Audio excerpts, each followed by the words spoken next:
Welcome back to another video. I am here in my driveway this time with the WRX Coupe.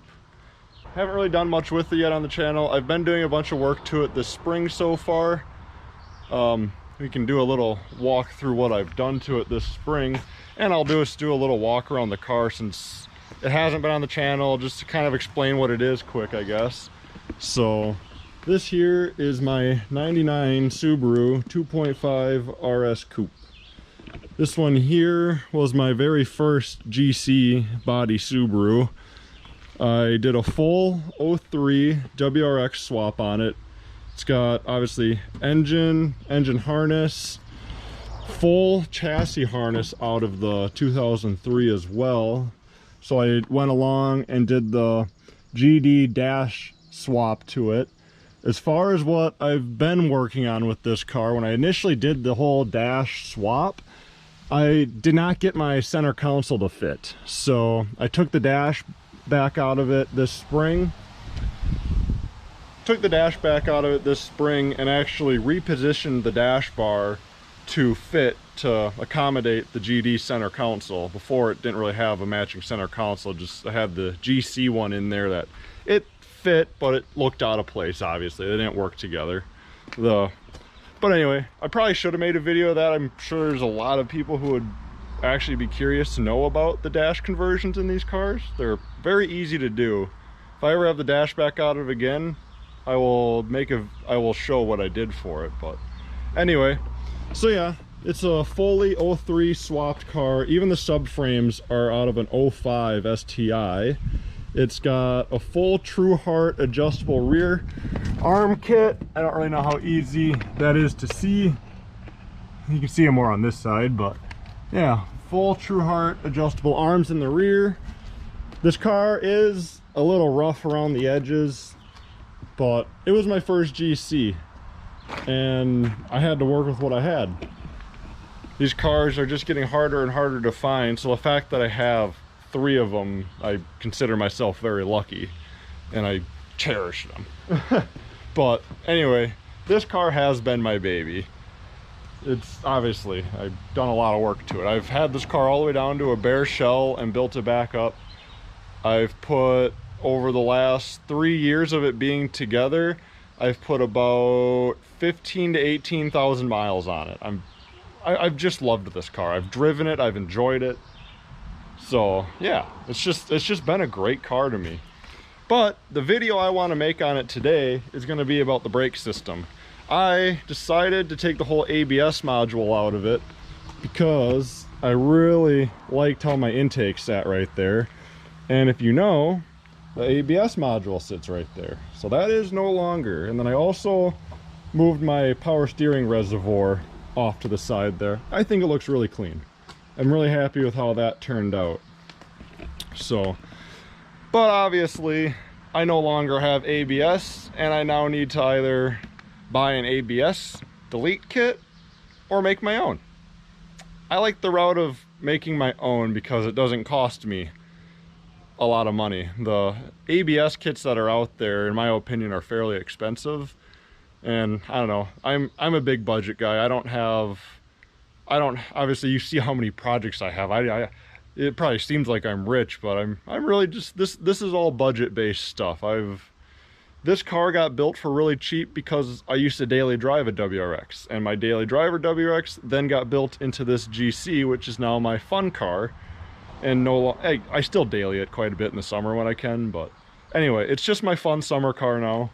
So I've been fixing it up, making it great. The dream is for this to have a 22B kit on it, but that's quite a ways down the road. We're just, I don't know, we're just building things as we can find them and afford them, right? So yeah, but like I said, I am building my own ABS kit, ABS delete kit for it. So I'm going to show you the pieces that I am choosing to use for my ABS delete here. So I needed a proportioning valve, so I probably could have found a factory unit to use, but I decided to go with this Wilwood brake proportioning valve. It hooks into your master cylinder up at the top and has your rear output and both your front outputs. I really liked that this was all in one. I didn't have to run separate T's for the front brakes and then have a separate line running to a rear proportioning valve. It's all in one piece that mounts off the side of my brake booster. I have a bracket already built for it. I've had this piece for a few weeks now, but I have a piece built for it so that it sits down at an angle underneath my master cylinder so hopefully it won't protrude and be in the way of anything. And to connect it all, I'm going with a T for the rear brakes. I've already redone the rear brakes on this car, so they're actually they're spliced together under the rear seat. So I'm gonna put those into a T and hide that under the rear seat. And then this right here is gonna connect I'm gonna be deleting this obviously, and I'm gonna be going down to a single brake line in the engine bay here. So this guy here is gonna be going into one of these fittings, and then I'm going to bend the line up onto the dash so that we can, or up onto the firewall there to run the brake line. So that hopefully it looks cleaner. I did order a Chase Bays rear brake, the like weird F fitting that they sell. I did order that, but because I'm not running their whole kit and I don't have the braided line, I'm just running into issues finding a fitting that allows me to go to I'm just having an issue finding a fitting for how I want to do it that threads into the AN side of it without ordering a whole AN line to then go to there, and then I'd still have to find a fitting to go onto my brake proportioning valve. So I decided to go a different route by doing this and making my whole kit. This whole ABS delete so far has cost me $80 for the Willwood proportioning valve because I found a link on Amazon, and like $5 and like $3. So I mean, actually this was probably like $3 too. So I mean, all together and brake line. So all together, my whole ABS kit right now is costing me, we'll say $120. That is awesome compared to the market for ABS kits for these cars. So I did my research, asked a few people. Everybody wants to use the Chase Bays kit, and it's a really nice kit. But I just, like I said, I didn't feel like spending the price for it. I have knowledge of running brake lines from just what I do as a living. I'm a full-time mechanic. I do a lot of brake lines in my own time and at work. So running some brake lines to do an ABS delete should be easy for me. So that's the project I am working on today. I'm going to set up a time lapse and bring you guys along for it, and I will show you the finished product when we're done and explain how it works if it didn't already make sense of how it works. So heck yeah, I'm going to get to work. Also, here's the bracket that I made for the proportioning valve to go underneath my master cylinder. Forgot I had it hanging off to the side drying because I just painted it. So there's that.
Alrighty, we have got all the front brake lines done. I'm running out of daylight here, otherwise I'd start tearing the rear seat out of it to put the T-fitting in there to meet all that up.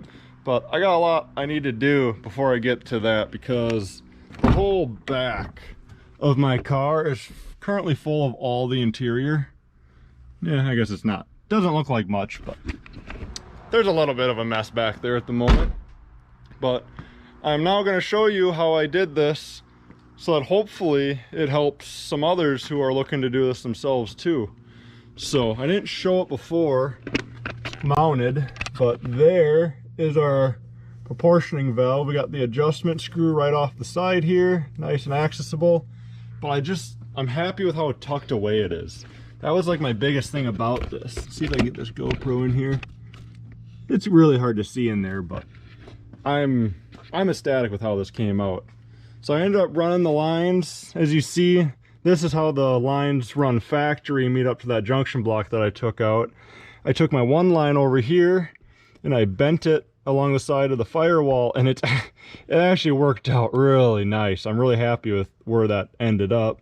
Threw a couple of OEM clamps from the original stuff, got it clamped in that hanger, ran it all the way across the firewall. Normally they'll drop down in between your clutch reservoir and your booster, but I decided to run it all the way across and drop it down the other side of my booster, and then it meets down on the strut tower into the proportioning valve. So I mean, the brake lines are cleaned right up.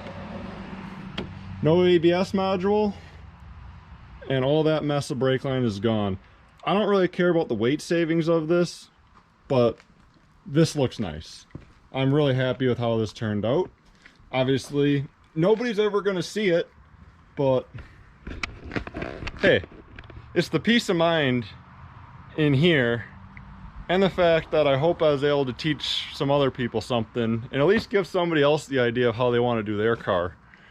Because, well, I don't really know what there is for how-to videos on this. I honestly didn't research anything. I just brainstormed an idea and attacked it, and it turned out pretty well. So I couldn't be any happier with it.